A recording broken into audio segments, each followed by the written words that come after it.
पण लोकशाही जर दुबळी व्हायची नसेल तर चांगली लोक ऍडमिनिस्ट्रेटिव्ह सर्व्हिसेस मध्ये जशी जातात तशी लोकप्रतिनिधी मंडळामध्ये सुद्धा चांगलीच लोक आली पाहिजे.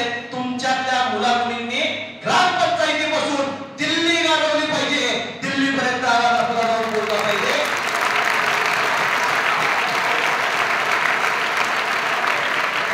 या संविधान वाचनाबद्दल ग्रामपंचायत सदस्य पासून खासदारापर्यंत सगळी तयार झाली पाहिजे का.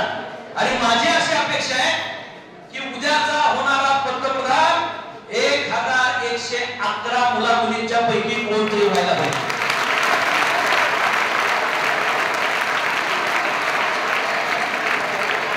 स्वप्न लहान बघू नका, कारण आपल्या वाडवडिलांनी जर स्वातंत्र्याचं स्वप्नच बघितलं नसतं तर आपण पारतंत्र्यात राहिलो असतो.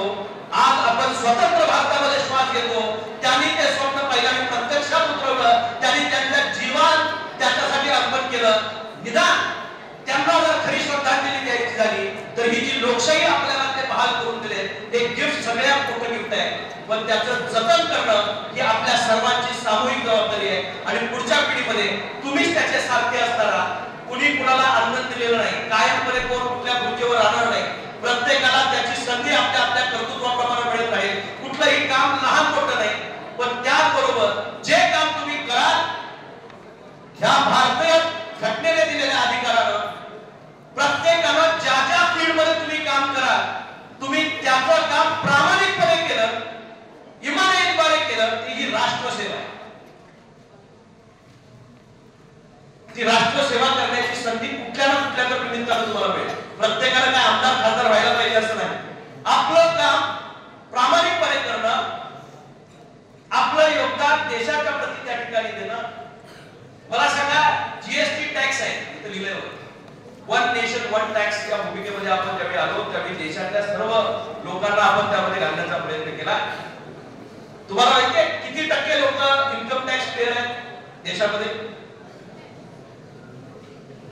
कोण सांगेल? 12वीचे विद्यार्थी कुठे? 9वी 10वी 12वी 12वीचे कितवी पर्यंत?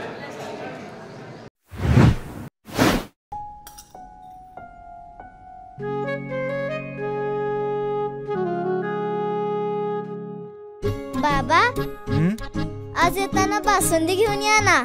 अगं, कालच आपण आईचा वाढदिवस होता म्हणून आणली होती ना. ऐकलं, गोकुळची बासुंदी पुन्हा खावीशी वाटतेय. खरं सांगू, मलाही खावीशी वाटतेय. पुन्हा पुन्हा खावीशी वाटणारी गोकुळ बासुंदी.